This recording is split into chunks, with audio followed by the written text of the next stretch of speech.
2, 3. Gonna be rich beyond our wildest dreams tonight. We're gonna be rich beyond our wildest dreams tonight. This is Over the Bars, the Supercross podcast that I've been waiting for. My name's Steven. And I'm Allison. And we are back after a 2-week break, after an Easter break. We're back and we're in Houston. In Houston, the race was in Texas again this week, the 14th race in this year's Supercross season.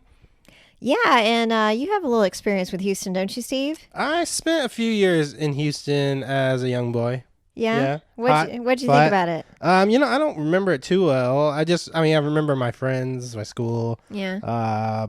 And apparently I didn't go outside for the first year we lived there. Why is It was that? just too hot. I mean, you know me. I'm a cold weather person. Uh-huh. Doesn't really fly very well here in Atlanta, and apparently it really didn't fly very well in Texas. I But see. Well, Houston is known right now to be the fastest growing city in the country. Did you I think know it's been that for a while. Yeah. I think it's like a boom and bust town because Okay. when we moved there, it was a boom, and then like there was a economy bust. Uh-huh. We had to leave, Yeah. and I think Houston just has swings. Well, did you also know that Houston is also the fattest city in the country? Well, that doesn't surprise me. Yeah. Good thing you didn't stay, huh? Well, fastest growing, fattest. You got to make room. Yeah. Yeah, Okay. makes sense. All right. So what did we think about the track in Houston? Oh, the track there in their dome. Yeah, so the dual directional track. Dual directional. So I don't know about So can you explain what this track was? It's Can really I hard. explain? Are you kidding me? Jeff Emig couldn't Nobody really could hardly explain. It Nobody was- wanted to explain. So they went down the start straight. Mm-hmm. Around a 90-degree hole shot. Right. Under and over under. Right. And then kind of looped around that, and then went through another straight through a sand section. Then they took a right, Yes. and then they hooked back up to the normal part of the track, Okay. and then came back around. So they actually ended up going through that first part after the whole shot again, but the other direction, and then back up the other way up the start straight. I see. What was that? don't know. Like that was just nonsense to anybody listening. Everything you just said was nonsense. but it yes. was right. I mean, I I know think it's that- right, I mean, but basically. what was the point of all that? You couldn't I tell. don't know. You couldn't tell from watching it on TV. Yeah, I mean- so it's just confusing. I don't know. Was it like a gimmick? Is that why they did it, or was it just? Well, They're trying to do a different design, because like I said, I got kind of bored of some of their old Right. designs. So this one was definitely different. it was different, but it was. It didn't really matter with the race, though. It had, yeah. That's what if the track does not have any bearing on the outcome of the race, Right. then it is just a gimmick. Yeah, So- I mean, they put out the tough blocks, so the riders know which way to turn. Right. Yeah. It's not like they're gonna get gonna lost. suddenly be running over the tough block because That- they're like, oh, I thought I was supposed to go right here and Yeah, I'm supposed to go exactly. left. Oh. Yeah. Well, anyway, regardless, it was a very, very wild night of racing. Yeah, it in was really Houston. good I racing. mean, it this was one of my crazy. favorite nights of Supercross. Me it might too, be because I because just it kind of was missed it, nuts. but missed it after the 2-week break. But no, it was really good Yeah. racing. We had a wild night of racing, and we had 2 champions crowned That's in right. Houston. That's right. So 3 this was an races amazing to go. night. Yeah, it doesn't matter. We got two champions. Yeah. So let's talk about the first one, right? Yeah, let's talk about the 250 class. The crazy night started during the heat races. Lots of kind of funny crashes. I think the most notable of which was a crash that happened with Osborne and Stewart. They were racing, and in the heat race, and in the first lap, Osborne took the lead, Yeah, Osborne got the whole shot. and Malcolm Stewart though started charging behind him. Right. Yeah, he was close, and on there was a particular jump. They weren't in the same line, but then No. on It was in a rhythm section, and Yeah, I think Osborne Osborne just sort of crossed over into Stewart's line. like while in the air, While he in went the up air, a tabletop. and went to Stewart the kind right. of hit the back of his bike, and Stewart crashed, Yeah. but Osborne kept going. But as he rounded the corner, Stewart's bike kind of crossed over the tough blocks onto the other Onto section. to the other section. So and Osborne crashed into his Osborne bike. ran right into the bike. I mean, Osborne, if he didn't know that Stewart had crashed behind him, I mean, it was a bad crash. So the bike flew over all the tough blocks into the oncoming lane. Yeah. Osborne went around the corner and then over a jump, and then all of a sudden there's a motorcycle like on the ground in front of him. Well, and apparently I read an interview after the race, and Malcolm Stewart said Zach Osborne was incredibly mad at him. He said he felt like he was on death row with Zach Osborne. But I mean, I really almost think it was Osborne's fault for, kind of crossing over into Stewart's line. Yeah. So I mean, and plus, I mean, it's not really Stewart's you can't really fault blame that Stewart. bike, That is exactly. Yeah. His Although, bike fell. as we watched the race, I did see some other guys do that exact same move in the middle of their race, go up that tabletop and kind of in midair change lines. I did notice that. Well, because I think they were all times. trying to get inside to make the turn. Yeah, exactly. So, and that was the spot where they chose to do it. So it wasn't like Osborne was doing something unusual.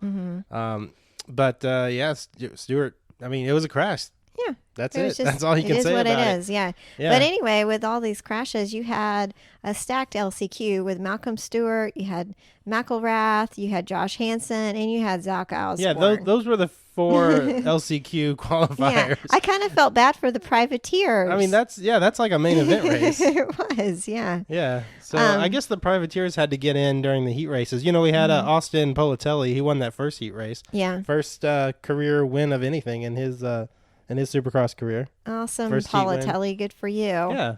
But the highlight of the evening for the 250 class was, of course, the main event in which we got to see Cooper Webb blast his way into a 250 West championship. He did it. Yeah. He so there's one 250 West race left, and we started the race. He had a 30-point lead. Yeah, over Jesse Nelson. Over Jesse Nelson, who didn't race, right? Who was out? Yeah, apparently had some injuries and didn't race tonight. Over the long West Coast break, he just kind of did something. I don't know. We knew, and the next closest racer was Tyler Bowers, who was 32 points back. Right. But they said that even if Bowers were to win, Cooper Webb would only have to finish 4th to still clinch the championship.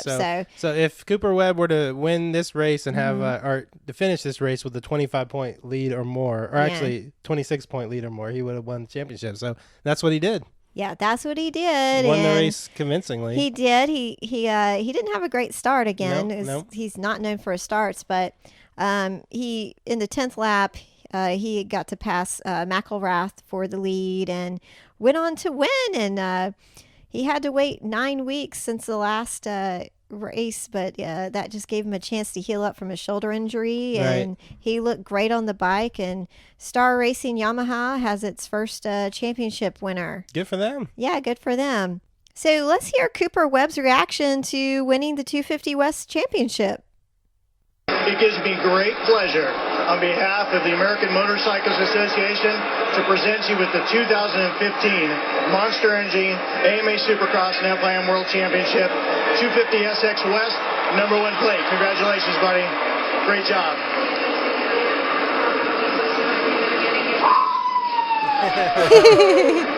So just one big woo. That's all he had to say. Yeah. I mean, let's hear that again. That was just great. That was a good woo. One more time. I love it. Yeah. This is great. Yeah, he was obviously really excited. He was very excited. He was. So excited you can't really talk. You just have to just howl, I guess. That was a howl. It seems like he would have had something prepared to say, right? Yes. Yeah. What would you have said? What would if I had won the 250 Yeah, so let's play West this out. Championship? So mine here I am. I'll be the guy awarding it. You can be the other guy. Right? All right. So do I have to be a guy? No, you're Cooper Webb. Okay. Yeah. So yes, you do. Okay. All right. So why can't I be Allison Morgan? Okay, fine, Allison. Okay. All right, Allison. My name is Mr. Mann. I'm here from the AMA, American Motorcycle Association, and on behalf of the FIM Federation, the French Industrial Motorcycle Complex, I'm here to award you the #1 plate. Oh. So nothing? That's all you just screamed, just like Cooper Webb? Okay. I just like that, yeah. Okay. That's what you do when you win. I guess so, yeah. Yeah. I've never won anything, so. Well, okay, let's do you then. Okay, all right. Stephen Harris, you have just won the Nickelodeon Toy Sweepstakes. What's your reaction? Do I get a plate?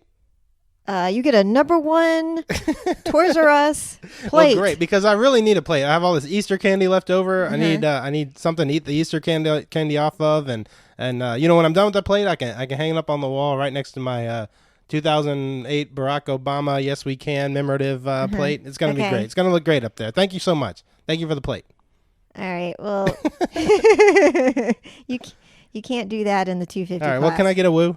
All right, so that's really the only acceptable response. Exactly. I guess after a long season and a long wait before he could actually clinch this championship. He had to wait 9 weeks. That was a long time. Yep.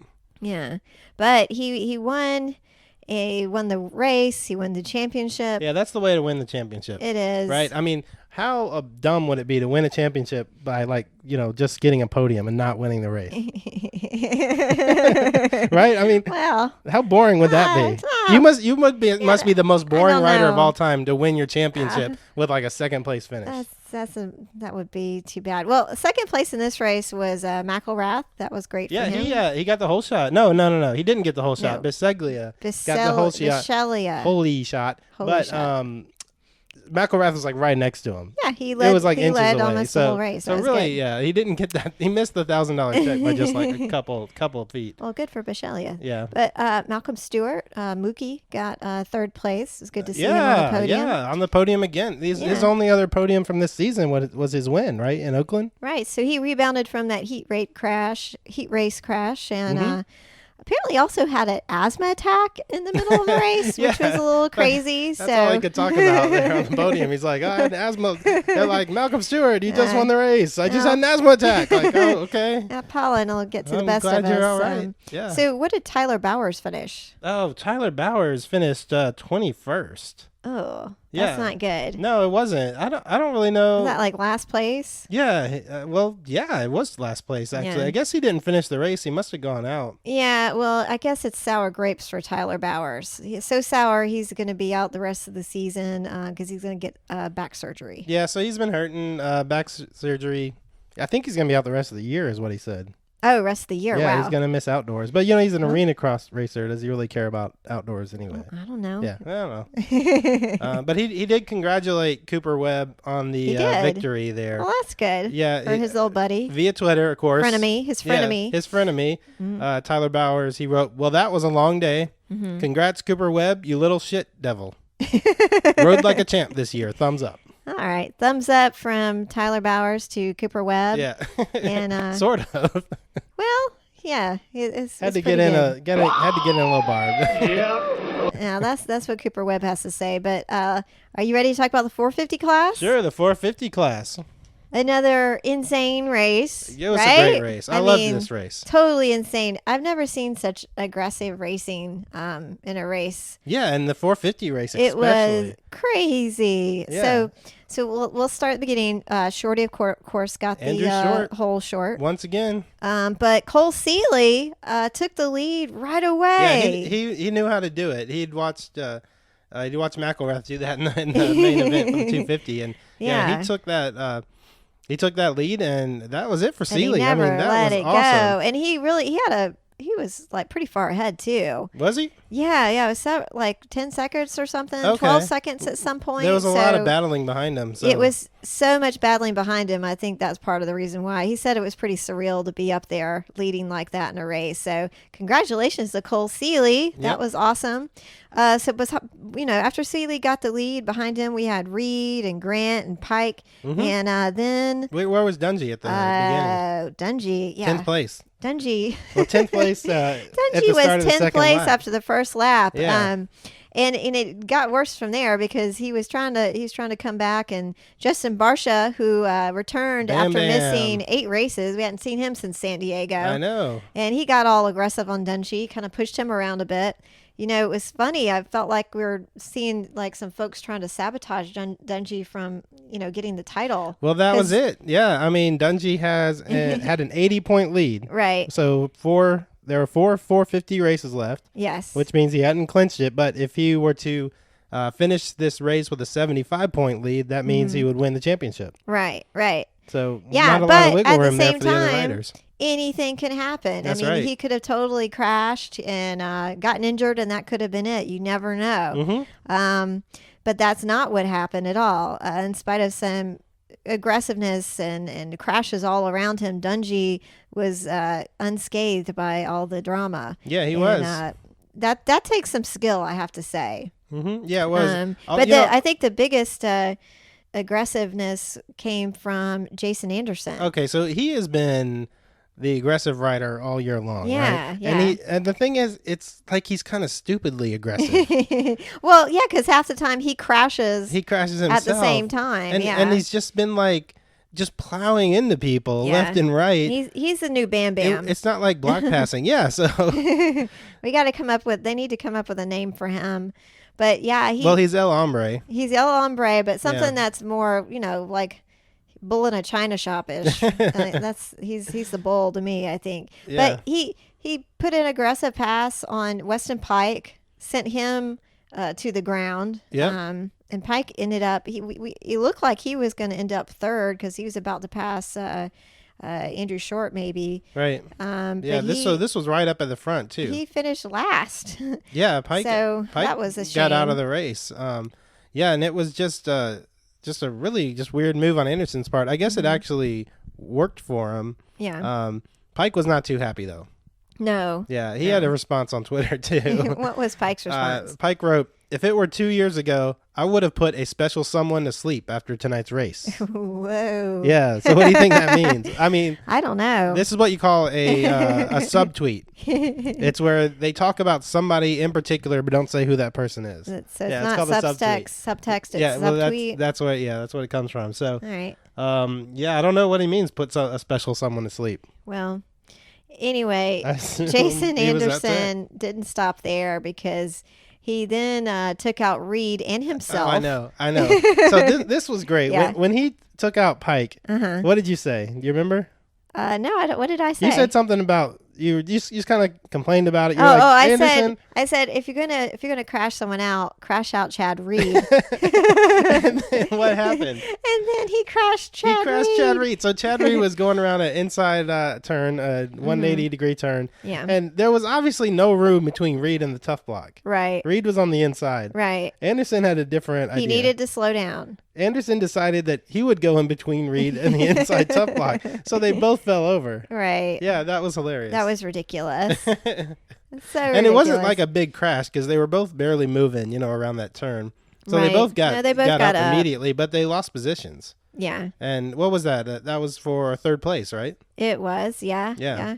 Yeah, and then, I don't know what happened next to Jason Anderson, but he didn't finish well. He ended up finishing 16th. So all of this aggressive racing really did not help Yeah, him. he just kind of fell behind. I wonder if Yeah. something in his bike got messed up or something like that. I don't know. Yeah. I don't know. I assume he probably just tried to crash somebody else and then ended up wrecking. But regardless, in spite of all of this nonsense on the track surrounding him, Ryan Dungey, who started off, as we mentioned, 10th after the first lap, was able to make his way up the field all the way to second place. Yep, he did. And in the process of that, Ryan Dungey ended up being the 450 2015 Supercross champion. He did it. Wait a minute. So he What? won his championship while finishing in second place? Yes, he did. Oh, okay. But I've got to say, that was an impressive second, considering what was going on around him. It was a very Well, impressive he just second. survived it all because he was did. behind it. Well, no, he was careful.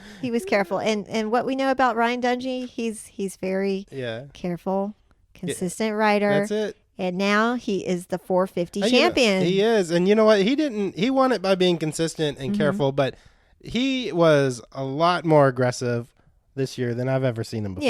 Yeah. Well, let's hear what Tag has to say about it. Ryan Dungey may have 2 Supercross championships, but he still needs one more to be better than Chad Reed. Yeah, Chad Reed has 2 himself. Yeah, well, he's gonna have to win again, and maybe when there's a James Stewart in the field. or a Ryan Villapoto. That's what we want to see happen. Yeah, that's what we want to see happen. Absolutely. Yeah, but anyway, it was a decisive win for the season. He had 6 wins, and he had 13 podiums in 14 starts. Well, that's it right there. That's pretty impressive. That's what you need. Yeah, 13 podiums. Yeah, but you know what? I actually want to give some props to you, Steve, because... To me? Yeah, well, 14 podcasts ago, I asked who you thought would win, and you said Ryan Dungey. Ryan Dungey, that's right. So I'm going to award you with the platitude. Oh, that's awesome. I think that you were really smart to pick Ryan Dungey. You know, it was a crowded field, a lot of good favorites out there, and who would have predicted Ryan Dungey? Stephen Harris predicted Ryan Dungey. So Good job, Steve. You're the platitude winner for Houston. Believe it. I can't believe I won the platitude. That's awesome. Jeff never won a platitude. You know what? I'll accept this platitude, but I'm going to accept it. Yes. On behalf of the person that really Ryan Dungey owes this championship to. Okay. The person that it could not have happened without of. Gotcha. Then that person is Ryan Villapoto. If Ryan Villapoto had not gone to Europe, who knows what would have happened? Yeah. With look at this. Look at it this way. Who knows what happened? What would happen if would be that Ryan Villapoto would have gotten his 5th championship? Well, maybe not. But we'll never know. That's the problem. We'll never know. Look, say 2010. That's not a problem. Ryan Dungey and Ryan Villapoto, they were both rookies, right? Yes. And Villapoto starts leading in the points, right? And then he has a terrible crash in St. Louis, right? Yes. It was the week after the Atlanta race that Dungey won. Yes. And after that, Dungey, wins the championship. 5 years ago. Yeah. 5 years ago. So the next 4 years in a row, Villapoto's racing. Yeah. And he beats Dungey every time. Right. Yeah. Right. And then he goes away, and Ryan Dungey again wins the championship. So it's kind of like it kind of takes a little bit of shine off this win for Dungey, off this championship, because he won it both times when Villapoto wasn't there. Yeah. Well, he's not as good as Ryan Villapoto. He's as good as that's it. Ryan Dungey, but that's still one of the best Supercross racers of all time. He looked better than Villapoto this year. He looked great. I mean, remember Villapoto won his championship, and he made mistakes. Yeah, he did. Villapoto would crash. He did not win as 13. He didn't have 13 podiums in 14 starts. Yeah, there was one race that he didn't even qualify for. One year, he still won the championship. Yeah. It was like I said, it was a decisive, self-assured, self-confident. Did Dungey fall off his bike once this year? I don't think so. Did he even have to put 2 feet down at any point? I don't think so. I mean, he did great. Yeah, he did great. He did great. So hopefully one year Villapoto can come back and we can see those two race again, because I really want to see if this Dungey really is new and improved. Yeah, or it's just the confidence, the new KTM bike. Right. He kept talking about his new bike all year. And Dungey and KTM and Roger DeCoster has apparently been a match made in heaven. Yeah, and that is the first Premier Class title for KTM, and they signed Dungey up for a 2-year deal. Right after that race. We got at least 2 more years in Dungey. Yeah. So on the hopefully KTM we can get least. Stewart back and maybe we can get Villapoto back one day. And one more thing about Villapoto, he did tweet to Ryan Dungey. He did this weekend. He did say, "Congrats to Ryan Dungey on his 2nd championship. Those aren't easy to come by." Yeah. So Ryan Dungey wrote, "Haha, you would know. Thanks, my man." So I know those two are rivals, but they were being friendly this weekend. Yeah, that's good. Although Villapoto was kind of pointing out, I had 2 championships too. So Villapoto, you can see that rivalry still there. It's still there. It should be. That's good. That's healthy thing. Maybe healthy enough for him to come back next year. We'll see. So next week, though, we're not done with Supercross. Even though we know who the championship winner is, we're not done with the races, which is great because now, Dungey can kind of relax, and Tomac, who looked a little sour afterwards. So Tomac finished 3rd. He did. Yeah, he didn't have a good start either, but he made his way through all that. But what was going on with him on the podium? When they interviewed him, he just looked like he was going to cry. I know. He was so mad, so upset. I don't know. Just so down on himself. He was. You got a 3rd place finish after all that. And he's going to be 2nd in the championship race, probably. I guess maybe. I mean, he was the one that needed to beat Dungey to not get Dungey. I think that probably. The championship this is what I think. I think he paid Jason Jason Anderson to take Dungy out. No, he didn't do that. And when it didn't work out for him, he was kind of bummed. So he put a bounty on Dungy. Is what you're saying? He put a bounty on Dungy. It didn't happen. He got Barsha. He lost his money anyway. And he got Jason Anderson to try to wreck him, and it didn't work out. Tomac, you So- only you pay afterwards, not in advance. Yeah. Ask Tanya Harding. Yeah, even if Dungy hadn't won it this week, he would have gotten it next week. I know he would have. But let's talk about next week. We're going to be in Santa Clara, aka San Francisco. Yeah, I'm looking forward to this race. Maybe some of these other guys can step up and win a few. Yeah. Let's get Mam's weather report. Hi, Alice and Steve and Supercross fans. The race is back in sunny California at the new Levi's Stadium, which is open air, so the weather better be nice. It should be a fun race with Supercross fans mixing with techies from Silicon Valley and maybe last week's leftover WrestleMania fans. WrestleMania fans. That'd be good. Oh, okay. So, yeah, this is maybe basically... a wild crowd in San Francisco. Maybe. This is San Francisco. We haven't had any bad weather races No. yet at all this year. I don't know. Is it bad weather in San Francisco? I think it's unpredictable weather. Yeah. but Maybe I we'll don't get know. some rain We'll and some see. dirt. That would be great because the championship's over. It doesn't really matter. Yeah. And Let's then just make see everybody run in the dirt. a And down then in and the dirty mud. race out there. Yeah. Get some mud in there. They should just mud up the track anyway. I mean, what's it going to... mud Just to up do the track. something different. Yeah, That could that'd be be the good. special feature. Like maybe just a mud section. A mud section. Are you listening to AMA? We want a mud section. Let's do a hybrid enduro cross, supercross Oh, yeah, type yeah. race. Put some logs down on Put there. some logs in Some there. big rocks. Yeah. Some boulders. Yeah, that would be awesome. And I bet if they did that, I bet we could convince Jeff to come watch it with us. Yeah. Yeah. Well, let's see what we can do to convince Jeff. Hey, y'all. I need you to do something about all these damn centipedes invading my apartment. I may need to borrow Catmo. Oh. Is she any good at killing bugs? Camo. Actually, well, we got bad news for you. Camo is not good at killing bugs. Catmo, what do you think? Would you like to go over to Jeff's for a little while? I think that's a yes. Well, yeah. But you know what Katma's going to do at your house, Jeff?